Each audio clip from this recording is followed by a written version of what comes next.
Madame, Monsieur, bonsoir et bienvenue dans le 20h de TFM. Dans l'actualité de ce mardi, 2 morts dans un accident à Kaffrine. 5 personnes sont également blessées dans cette collision. Pour donner un coup de frein à cette recrudescence des accidents, le projet de loi sur le code de la route va prendre en compte la sécurité routière. C'est une priorité absolue selon le ministre des Transports terrestres. Assemblée générale des actionnaires du port autonome de Dakar, plus de 10 milliards de francs CFA de bénéfices en 2020 pour le port. La crise due au coronavirus a moyennement affecté les retombées économiques selon le DG du port. Apparition d'une maladie diarrhéique à Kayar, le service d'hygiène se lance à la traque des bactéries. Les autorités sanitaires demandent aux populations de respecter scrupuleusement les principes de l'hygiène alimentaire. Reportage à suivre. Et puis un poumon vert pour Dakar Yoff d'une superficie de 10 hectares. Le parc forestier sera érigé sur l'emprise de l'aéroport Léopold Sédar Senghor. Le parc aura une couverture forestière de 70%. Les travaux vont bientôt démarrer.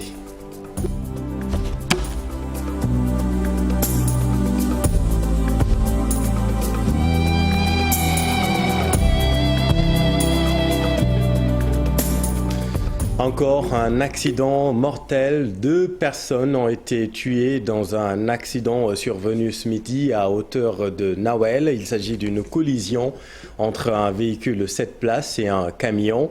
5 personnes ont été également blessées dans cet accident sur la route nationale numéro 1.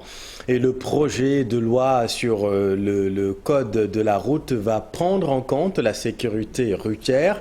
C'est l'un des objectifs majeurs de cette loi.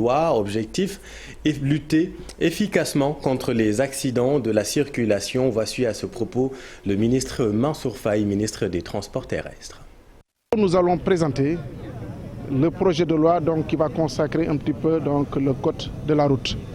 Et dans ce projet de loi, il est prévu une batterie de mesures qui vont permettre un petit peu non seulement de régler la question du respect du code de la route, mais aussi la logistique nécessaire, les véhicules, les types de véhicules adaptés et aussi la sécurité routière. Et c'est une question effectivement qui revient de plus en plus. Mais vous rappelez aussi que les accidents généralement à plus de 70% sont dus aux conditions humaines. C'est ça la réalité, puisque les chaussées sont habituellement bien entretenues, bien gérées.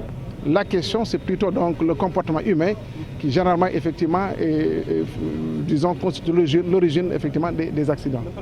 Mansour Faye s'exprimait en marge d'une visite de chantier du BRT.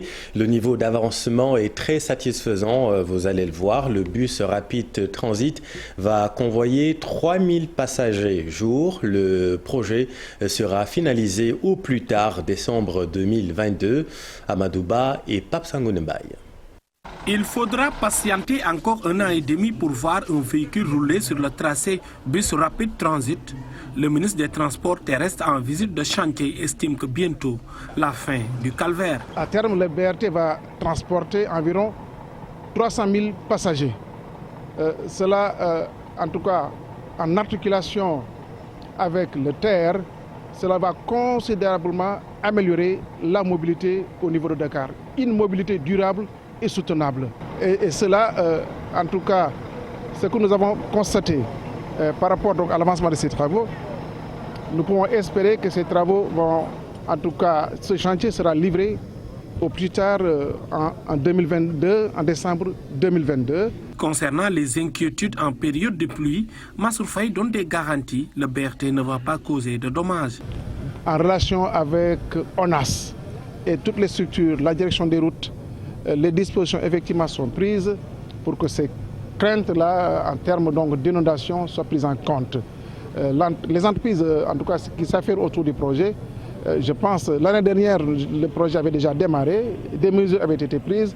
Ces mêmes mesures seront prises cette année et même renforcées pour que des désagréments liés à la période hivernage ne puissent en tout cas amener des difficultés particulières par rapport à l'avancement du projet.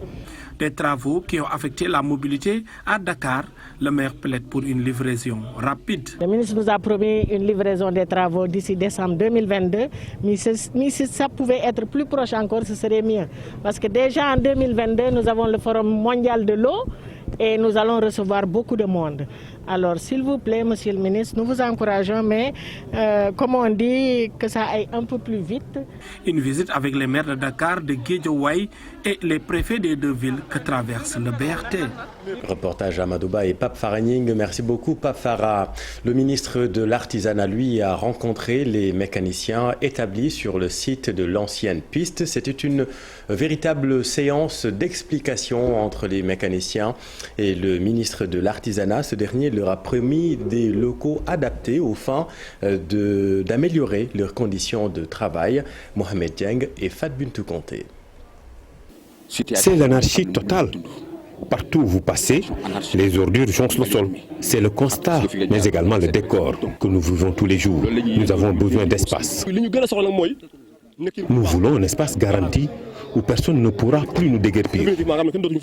C'est la principale doléance de ces mécaniciens, si sur l'ancienne piste, comme ceux qui longent le long du mur de l'ancien aéroport, plus précisément à Ouest Foire. Le problème d'espace pour pouvoir travailler sans peur d'être déguerpis. Tous les jours, nous sommes hantés par les déguerpissements. Il faut que cela cesse. Venu leur rendre visite ce mardi matin, le ministre de l'Artisanat a tenu à les mettre en confiance avec le nouveau plan d'aménagement urbain où près de 54 hectares leur est octroyé. Parce que le local est primordial. Si l'artisan n'a pas un local adapté, il ne peut pas avoir des équipements adaptés. Il ne peut pas avoir une formation adaptée. Et il ne peut pas faire des prestations qui soient des prestations de qualité. Et nous, notre objectif, c'est de travailler à améliorer les conditions de l'ensemble des artisans. Ces mécaniciens qui courent derrière les fonds Force Covid-19 demandent l'appui du ministre pour que ces fonds arrivent à leurs destinataires. Les fonds Covid-19, tout à fait. L'argent qui reste devait être distribué le 15 mai passé. Mais jusque-là, rien. On voulait même manifester ce 23 mai pour quand même rentrer dans nos sous.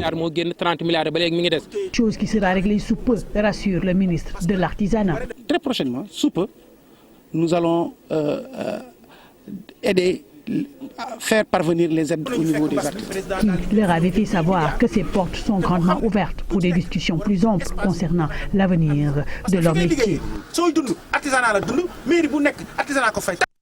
Et l'autre grand titre de cette édition, c'est l'Assemblée générale des actionnaires du port autonome de Dakar. Selon le directeur général du port, l'entreprise a réalisé plus de 10 milliards de francs CFA en 2020. En revanche, le chiffre d'affaires a connu une nette baisse comparé à 2019. Ababakar Sadir-Bey a présenté les états financiers de l'entreprise. Alioune Diagne et Aminata Mbaresso. Le port autonome de Dakar présente ses comptes. Un bilan après 2 ans de gestion en période de Covid. Le port a résisté. Donc le port a pu tirer son épingle du jeu. Même si entre 2019 et 2020, vraiment il y a une chute par rapport au chiffre d'affaires.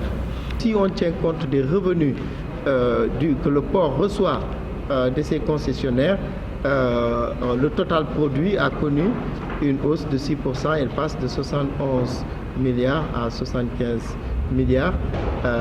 Pour rappel seulement, 60 milliards de francs CFA pour 2020, une nette baisse comparée à l'année 2019. À peu près en termes absolus, on a perdu à peu près 1,6 milliard. Mais néanmoins, nous avons à peu près 60 milliards de chiffre d'affaires contre 61 milliards en 2019. Pour le directeur général du port, le Covid n'a pas trop impacté la rentabilité du port de Dakar. En 2023, on avait fixé au port l'objectif d'atteindre un taux de rentabilité de 15% à partir d'un taux de 3% de taux de rentabilité en 2017. Nous avons maintenu, nous avons atteint et dépassé ce taux de rentabilité qui était prévu pour 2023. Donc en 2020, nous sommes à 17%, même si on avait eu en 2019 un taux de rentabilité de 23%. Un des moteurs de l'économie sénégalaise, le port de Dakar va désormais assurer la gestion des ports de l'intérieur du Sénégal, comme celui de Ziguinchor, de Kaolack, de Saint-Louis, entre autres. Reportage avec le commentaire de Habib Faye. Le syndicat national des travailleurs des postes et télécommunications dénonce une mauvaise gestion de l'entreprise. Les syndicalistes prévoient d'ailleurs une série de manifestations. Écoutons là-dessus Ibrahim Assar, il est le secrétaire général. Beaucoup de bureaux de poste sont à l'arrêt par faute de liquidité. Les projets de développement sont relégués par faute de financement. Le paiement des salaires des travailleurs devient un véritable casse-tête pour la direction générale, mais aussi une incertitude angoissante pour les travailleurs. Tout cela fait que la Poste est aujourd'hui à l'agonie. Chaque directeur général qui vient avec son équipe prend la Poste comme un bien personnel pour se servir et servir ses siens au détriment et à la grande dame des travailleurs. Nous allons organiser des assemblées générales sectorielles dans les grands centres comme au niveau des régions. Au courant de ce mois, on va décréter la Poste rouge par le port de brassards rouges sur toute l'étendue du réseau de la Poste. Mais si ce problème-là n'est pas réglé, beaucoup de postiers risquent de se retrouver dans la rue. C'est pourquoi, avant cela, on va lancer une opération, les postiers, leurs familles et les populations sénégalaises dans la rue, partout au niveau du Sénégal. Et puis le cadre permanent de concertation des prestataires souhaite ajouter une marge sur les opérations effectuées par les usagers. Les gérants de boutiques multiservices se disent défavorisés par les baisses tarifaires survenues dans ce secteur. Ils ont tenu une conférence de presse ce matin. Khalil Gueye est le président du CPC. Depuis que vraiment l'entrée en marche de cet opérateur qu'on appelle Wave, qui est un vrai distributeur qui est venu perturber complètement le marché jusqu'à amener des commissionnements qui frisent le ridicule. Avec ces frais de transfert de 1% qui sont en train de faire beaucoup de mal, les autres maisons ont été obligées de les suivre. Et c'est une guerre continue qui est en train de faire beaucoup de malheur dans le monde du transfert. Si on a fait nos calculs, on est allé jusqu'à plus de 60% de diminution des conçus. Et cela est impossible de vivre dans ces conditions-là. C'est pourquoi nous avons décidé de mettre sur pied un barème de frais de service qui n'a rien à voir avec les commissionnements ou bien ce que demandent les opérateurs. Nous ne nous occupons pas de ça. Donc, vous allez fixer un barème? Nous allons un barème à nous, à chaque fois qu'un client entrera dans nos points de service. Nous lui demanderons pour le service qui lui est rendu. C'est une réponse pour installer un désordre dans le but d'amener l'État à finalement prendre ses responsabilités. Violence à l'UCAD, le renouvellement du bureau de l'amicale des étudiants de la faculté de droit a été émaillé de violence. Boutiques et restaurants ont été saccagés. Les faits se sont déroulés hier. Retour sur les faits justement au lendemain. Réaction des étudiants recueillis par Cheikh Diop et Pape Sangoné Mbaye. Je juge cette situation un peu déplorable parce que à la base, l'amicale c'était pour réunir les étudiants et tenter de régler les problèmes des étudiants. Mais on constate que maintenant, ce n'est plus le cas. Il y a trop d'exigences et il y a pas mal de choses qu'on comprendre au sein des amicales. Maintenant, l'université s'est transformée même en champ de bataille, ce qui n'est pas du tout normal, n'est-ce pas? Le rôle même d'un représentant, n'est-ce pas, c'est de représenter dignement les étudiants. Alors que l'intérêt doit être englobé en une seule bloc, ou bien on le fait en une seule façon de vie, c'est-à-dire avoir l'idée ou bien la conviction certaine d'aider les étudiants. Si tu veux gagner, il va falloir que tu acceptes et puis renoncer quand même. Moi aujourd'hui j'étais venu faire l'inscription pédagogique, mais j'ai vu que le système était quand même paralysé. Aujourd'hui on devait faire cours, mais les cours sont suspendus parce que ce sont les élections. Et ça mène à quoi? À rien du tout.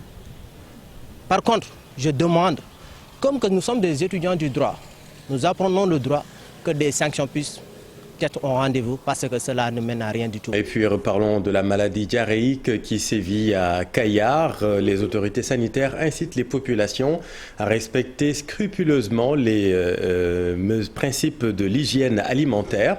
Là-bas, à Kayar, une vaste opération de désinfection a été menée par les équipes du service d'hygiène de Thiès.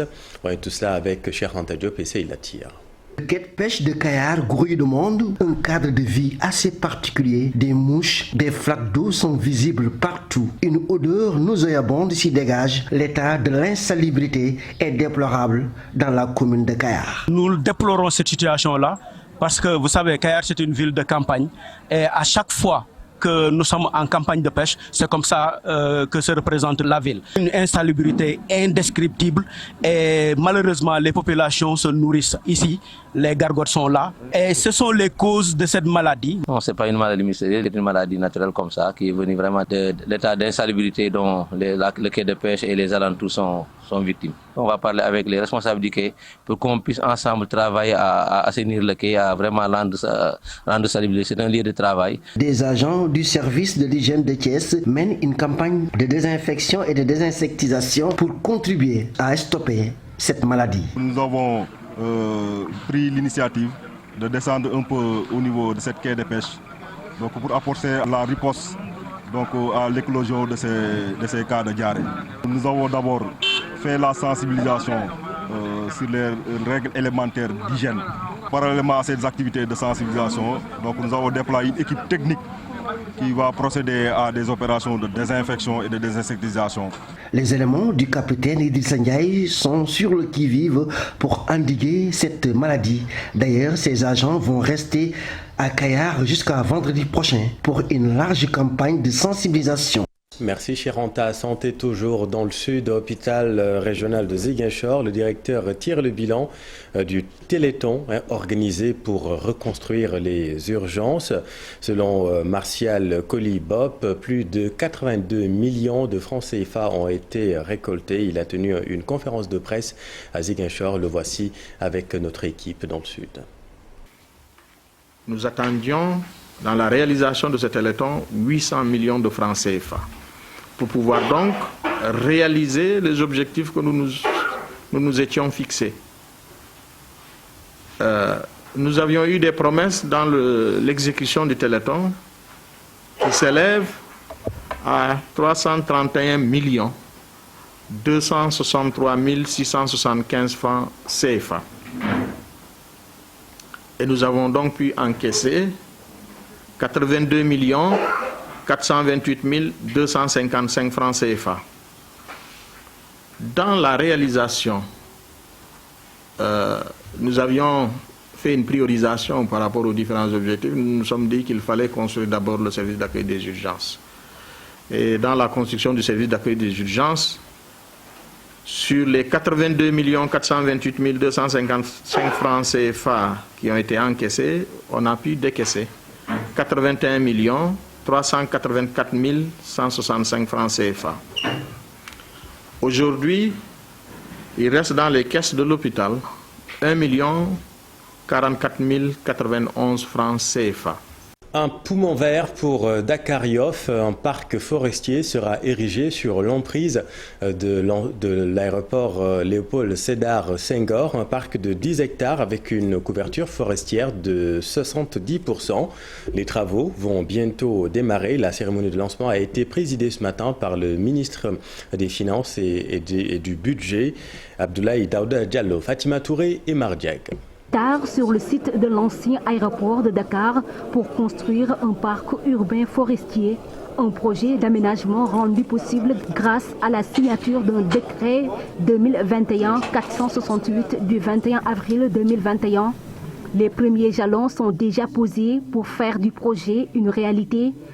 Plusieurs actes concrets ont été déjà posés, notamment la signature du décret 2021-468 du 21 avril 2021 portant création et classement du parc forestier urbain de Dakar Yoff.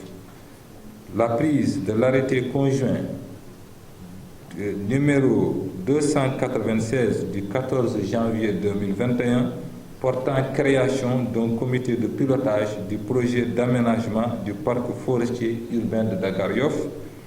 Un concours international d'architecture a été même organisé dans ce sens pour un appel à candidature. Nous sommes heureux de constater que beaucoup de cabinets et de groupements de cabinets ont répondu à l'appel avec des projets tout magnifiques et contemporains. À l'issue du processus de sélection, le cabinet Atelier d'architecture Djalali a été primé devant le cabinet Wilmot et Associés et le groupe BSD Bouna Semou Diouf, arrivés respectivement 2e et 3e. L'entreprise lauréat du concours rassure que le projet va être livré dans 12 mois.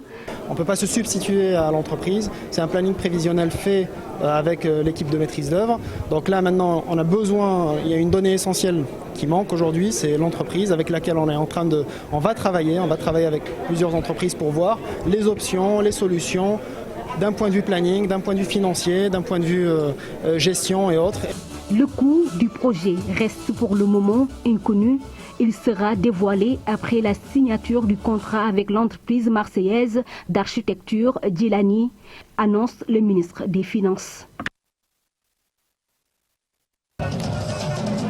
Ces images année, à cette occasion, des étudiants de l'Institut universitaire de pêche et d'aquaculture se sont mobilisés contre l'agression du littoral. Habib Faye et Diafar Abba. Ces images montrent que la mer est agressée. Des déchets plastiques tout au long du littoral choquent l'Institut universitaire de pêche et d'aquaculture. Une situation qui le pousse d'investir les plages, vie et moyens de subsistance pour célébrer la journée mondiale de l'océan et le thème choisi. Les déchets sont extrêmement dangereux pour l'écosystème océan. D'abord, si vous faites la remarque, c'est des déchets plastiques. Beaucoup de déchets qui ne sont pas biodégradables. Si vous les regardez, ça a resté pendant pratiquement des années, ils sont là, ils ne sont pas dégradés. On a eu une grande quantité aujourd'hui qui tourne autour d'une vingtaine de sacs de poubelles. Donc d'une chose qui n'est pas à négliger. Les deux canaux, principales sources de la pollution de la baie de Soumbédioune. Il faudra qu'on sensibilise les personnes parce que la pollution est d'origine anthropique, qu'on essaie à l'amont de voir comment on doit traiter les eaux avant qu'on puisse les déverser dans la mer. Cette pollution, c'est pas d'origine, elle n'est pas à l'origine des pêcheurs, mais c'est à l'origine des deux canaux qui déversent leurs produits au niveau de Soumbédioune, à savoir le canal 4 et le canal de la Gueule d'Apé. Rendre la baie plus attractive est l'objectif du club de l'UPA. On va essayer de voir qu'est-ce qu'il faut faire pour qu'on ne revienne pas en arrière. C'est-à-dire qu'est-ce qu'on doit faire pour éviter que les déchets s'accumulent davantage dans le futur. Cette célébration a pour objectif de rappeler à quel point les mers font partie intégrante de la vie sur Terre. Initiée par les Nations Unies, la Journée mondiale des océans a été déclarée pour la première fois en 1982 à la suite de la conférence des Nations Unies pour l'environnement. Merci Habib. En politique, les activités se multiplient en prélude aux élections territoriales.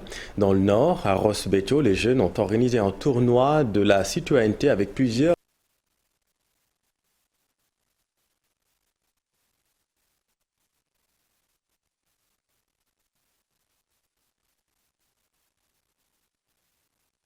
Nord. L'élément n'est pas disponible, nous y reviendrons dans nos prochaines éditions. Fenêtre sur le monde, dans l'actualité internationale, l'attaque de la localité de Tougbo dans le nord-est de la Côte d'Ivoire par des individus armés. Bilan, un soldat tué, la nomination d'un nouveau Premier ministre. Au Mali, la France qui a décidé de geler son aide budgétaire à la Centrafrique, qu'elle juge complice d'une campagne anti-française. Et puis le déraillement d'un train qui a causé la mort d'une quarantaine de personnes au Pakistan. Le récit de Daniel Diouf. Au moins un soldat ivoirien tué ce lundi dans l'attaque de la localité de Tougbo, dans le nord-ouest de la Côte d'Ivoire, à la frontière avec le Burkina Faso.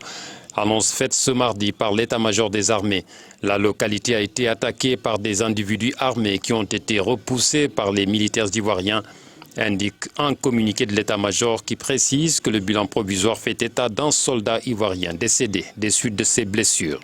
Le Mali qui connaît enfin son nouveau Premier ministre, le deuxième après 2 coups d'État. Il s'agit de Tchogel Kokala Maïga sur ces images, nommé lundi quelques heures après l'investiture du colonel Assimi Goïta comme président pour la période de transition.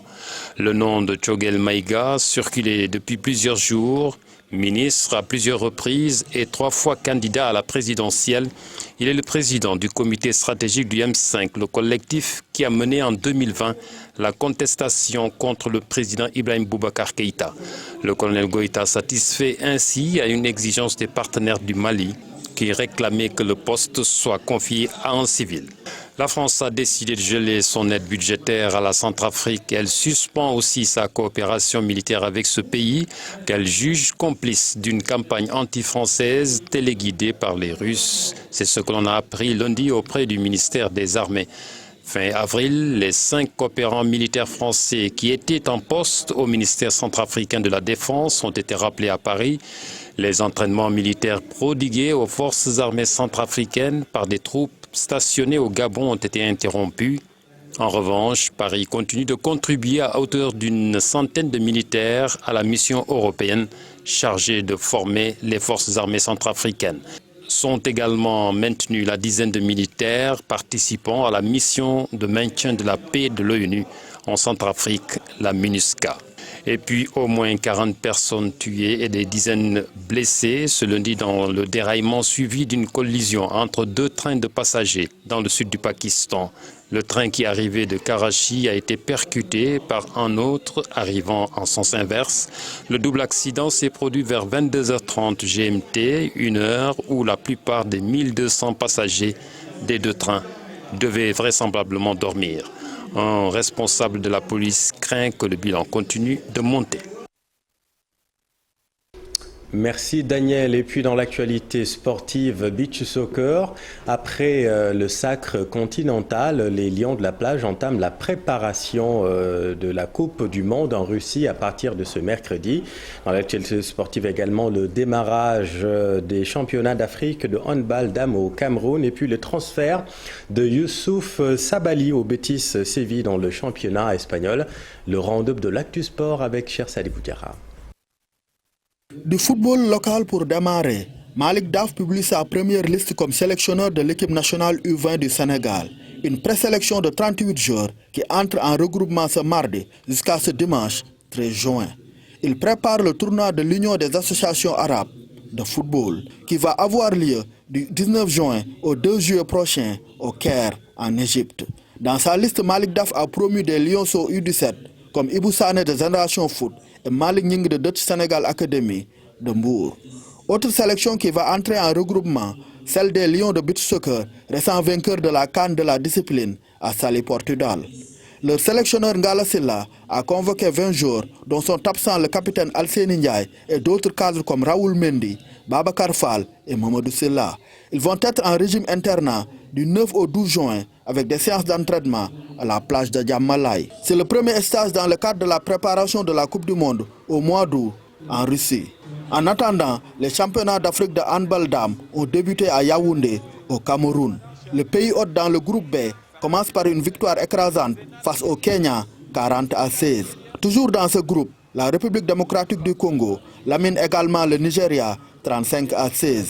Le Sénégal, qui se trouve dans la poule A, va faire son entrée en liste ce mercredi à 11h contre Madagascar.